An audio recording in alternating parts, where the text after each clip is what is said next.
Assalamualaikum warahmatullahi wabarakatuh. Nama saya Ahmad Abdullah Al-Masudi, jurusan Hukum Tata Negara, Fakultas Syariah, mahasiswa baru Universitas Islam Negeri Maulana Malik Ibrahim, Malang. Dalam kesempatan kali ini saya akan menyampaikan sedikit tentang resumen dari beberapa materi PPAK Universitas. Materi yang pertama yaitu mengenai profil, visi dan misi Universitas Islam Negeri Maulana Malik Ibrahim, Malang, yang mana materi ini disampaikan oleh Profesor Dr. M. Zainuddin MA, Rektor Universitas Maliki, Malang. Universitas Islam Negeri Maulana Malik Ibrahim berdiri sejak tanggal 21 Juni 2004, bermula dari gagasan para tokoh Jawa Timur untuk mendirikan lembaga pendidikan tinggi Islam di bawah Departemen Agama.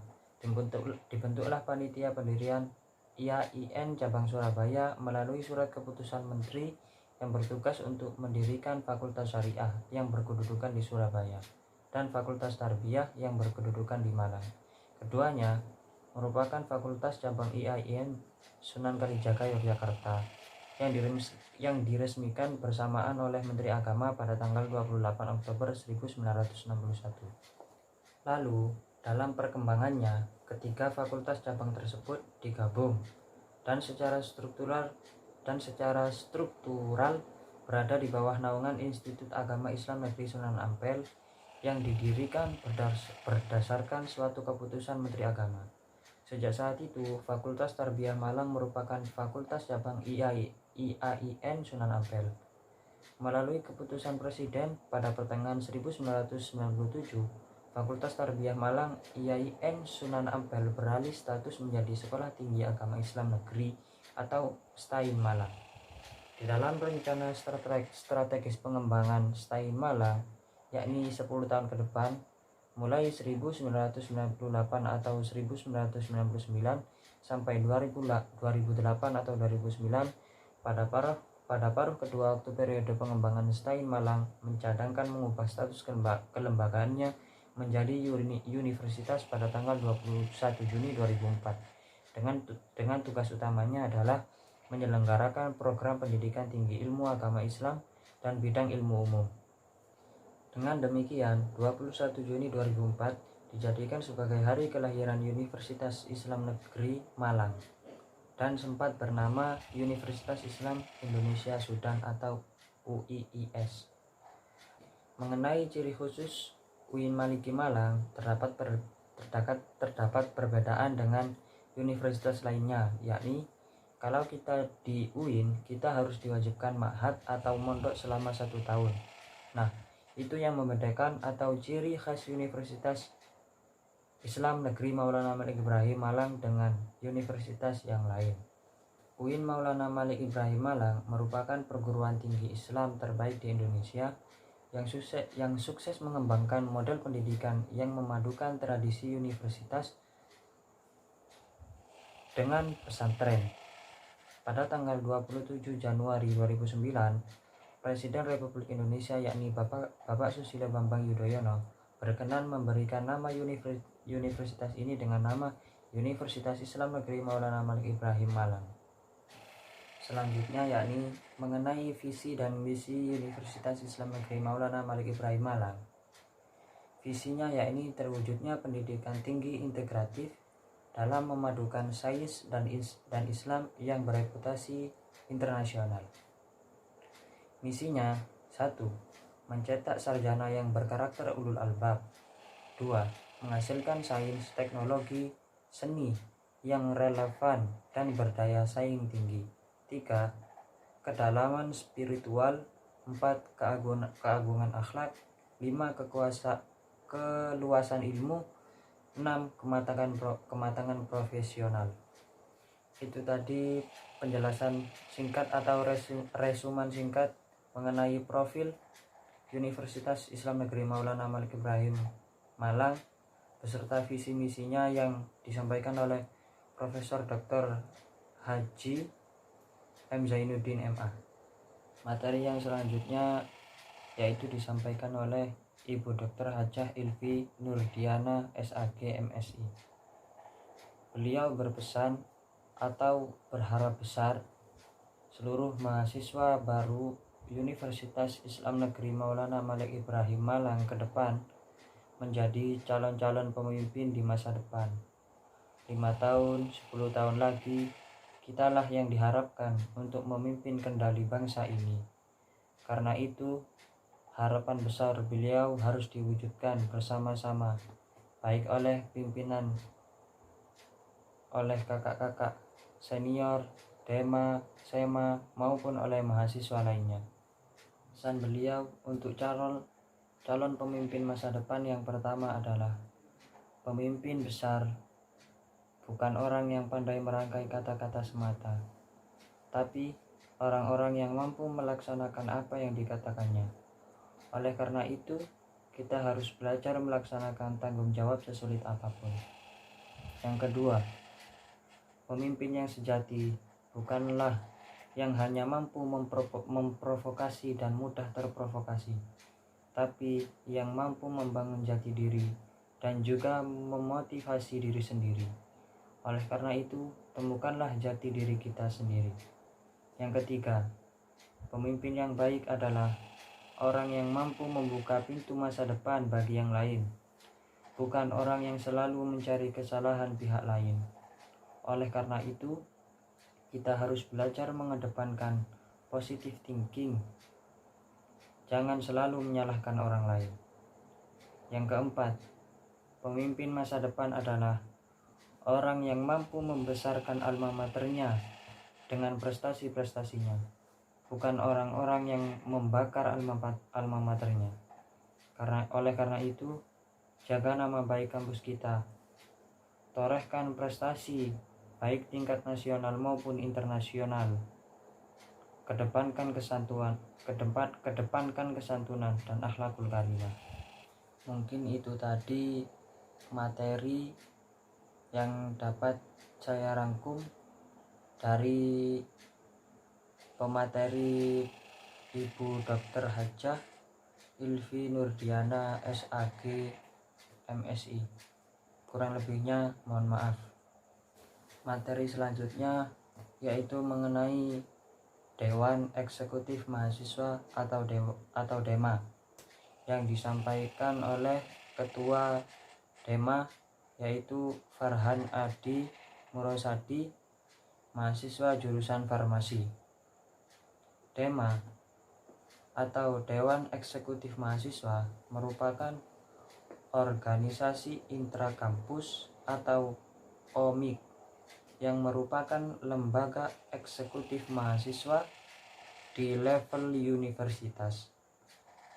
Apa saja fungsi DEMA? Fungsi DEMA yaitu 1. Sebagai pelaksana program organisasi kemahasiswaan. Yang kedua yaitu sebagai lembaga yang mengkoordinasikan dan menginstruksikan pelaksanaan kegiatan-kegiatan kemahasiswaan di tingkat universitas. Selanjutnya yaitu mengenai tugas Dewan Eksekutif Mahasiswa atau DEMA. Yang pertama adalah melaksanakan program kerja organisasi yang sudah disepakati Senat Mahasiswa Universitas. Yang kedua, mengkomunikasikan dan menginformasikan kegiatan kemahasiswaan di tingkat universitas. Yang ketiga adalah melaksanakan koordinasi dan sinkronisasi kegiatan mahasiswaan. Mungkin itu saja materi yang dapat saya sampaikan mengenai DEMA atau Dewan Eksekutif Mahasiswa. Materi yang selanjutnya yaitu membahas mengenai SEMA atau Senat Mahasiswa yang diketuai oleh Muhammad Adi Faroni. SEMA merupakan organisasi mahasiswa UIN Malang yang berperan sebagai lembaga legislatif yang mengoordinasi DEMA, UKM, dan HMJ. Apa saja fungsi-fungsi SEMA? Fungsi-fungsi SEMA antara lain adalah advokasi, legislasi, pengawasan, penganggaran, dan membantu mahasiswa dalam segala masalah untuk disampaikan kepada pihak terkait. Selanjutnya yakni tugas-tugas SEMA. Tugas-tugas SEMA yaitu 1. Mengawasi dan mengontrol DEMA. Memberikan persetujuan setiap kegiatan yang akan dilaksanakan oleh DEMA universitas. Yang ketiga, memberikan pengesahan setiap laporan pertanggungjawaban setelah selesai agenda tersebut. Yang keempat, memfasilitasi aspirasi mahasiswa UIN Malang dan menyalurkannya kepada pihak-pihak yang bersangkutan. Yang kelima, mengawasi setiap kebijakan dan keputusan yang diambil oleh DEMA universitas. Yang keenam, merancang dan menetapkan peraturan organisasi di UIN Malang. Yang ketujuh, mengesahkan peraturan DEMA universitas. Selanjutnya, menjadi mitra kerja DEMA universitas dalam melaksanakan kebijakan organisasi kemahasiswaan. Itu tadi terkait tugas-tugas mahasiswa. Tugas-tugas SEMA. Mengenai wewenang Senat Mahasiswa, diantaranya adalah menampung dan mempertimbangkan segala aspirasi mahasiswa, membentuk undang-undang yang dibahas dengan presiden mahasiswa untuk mendapatkan persetujuan bersama, memberikan mandat untuk pelaksanaan pemiluan, mengawasi pelaksanaan hasil-hasil sidang SEMA universitas, mengawasi program kerja dan kebijakan DEMA universitas, turut andil dalam mengkaji permasalahan yang timbul di dalam negara dan di tingkat universitas, menerima dan membahas usulan PU yang berkaitan dengan bidang tertentu dan mengikut sertakan dalam pembahasan. Mungkin itu saja resume mengenai Senat Mahasiswa. Kurang lebihnya mohon maaf. Di Universitas Islam Negeri Maulana Malik Ibrahim Malang juga terdapat banyak sekali UKM. UKM adalah unit kegiatan mahasiswa.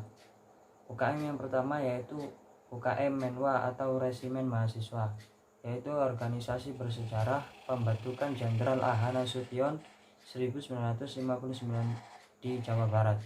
Semboyannya yaitu penyempurnaan pengabdian dengan ilmu pengetahuan dan ilmu keprajuritan, dengan logonya bersimbol warna ungu, artinya mulia.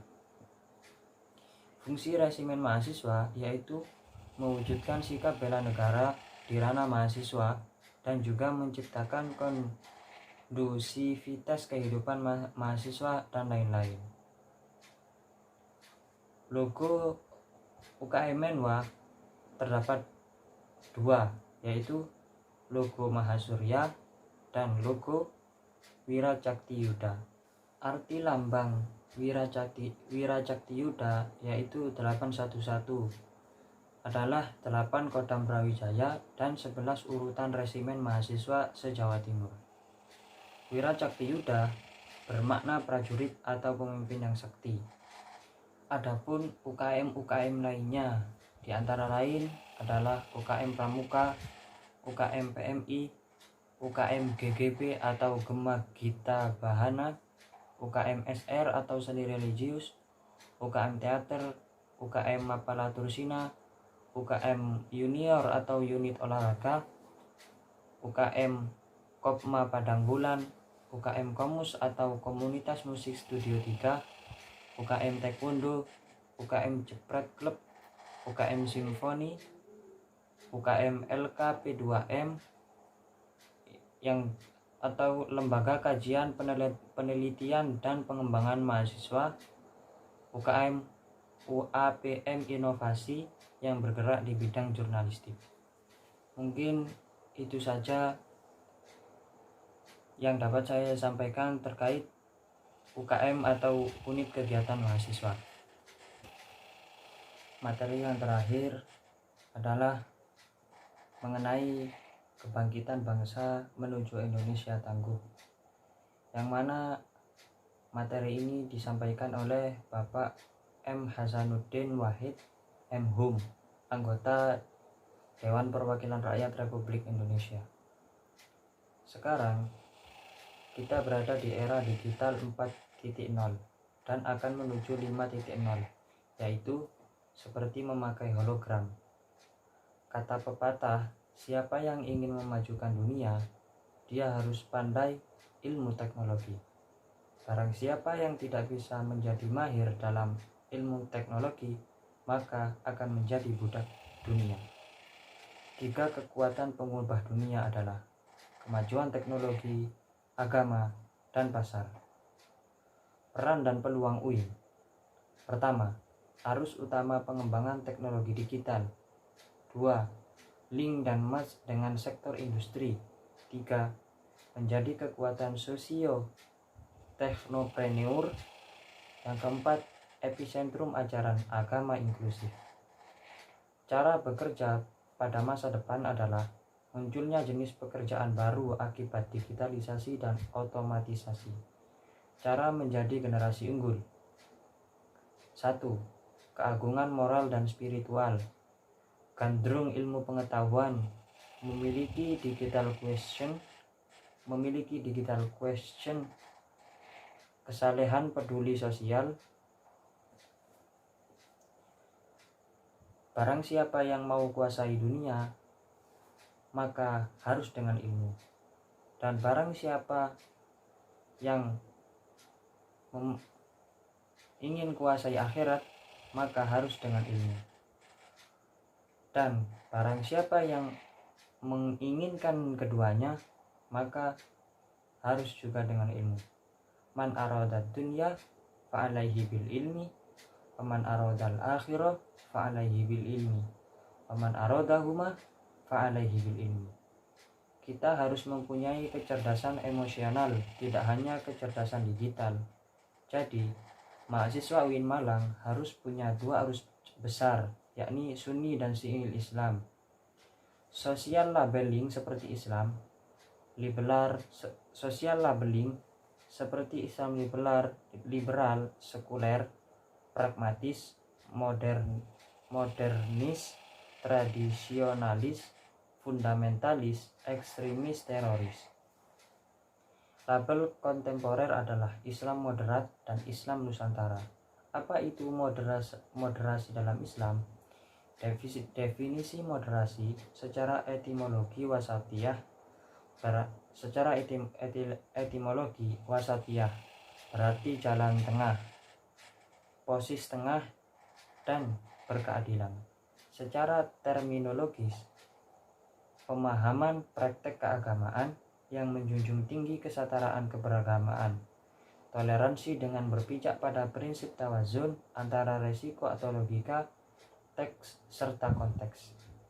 Dasar teologis, yakni Al-Quran Surah Al-Baqarah ayat 143 dan beberapa hadis dalam Sahih Bukhari. Kenapa moderasi penting di Indonesia? Karakter Islam sebagai agama rahmatan lil alamin yang menjunjung tinggi keadaban Islam dan harmoni inter dan antar penduduk agama. Historis Islam di Indonesia. Karakter masyarakat Indonesia yang lekat dengan kesantunan dan harmoni, ideologi bangsa Pancasila dan moto Bhinneka Tunggal Ika. Isu-isu politik yang terkait dengan Timur Tengah dan politik global, baik secara langsung atau tidak, dapat mempengaruhi pemahaman dan sikap keberagaman masyarakat Indonesia serta mengganggu agenda moderasi Islam, seperti konflik Palestina dan Israel, aliansi politik Arab Amerika, oil, politik despotisme, dan hipokresi. Peran mahasiswa UIN Malang. 1. Mahasiswa harus memerankan diri sebagai agent of change dalam menguatkan dan mendesimisasi agenda moderasi. 2. Mahasiswa harus mengedepankan kepentingan kebangsaan dan keagamaan sesuai dengan prinsip moderasi. Yang ketiga, yakni mahasiswa UIN harus cerdas akademik, religius, dan berkebinekaan. Mungkin cukup sekian yang dapat saya sampaikan untuk tugas meresum beberapa materi PPAK UIN Malang hari ini. Mohon maaf apabila ada etika yang kurang tertata dan tutur kata yang kurang teratur. Sekian dari saya. Assalamualaikum warahmatullahi wabarakatuh.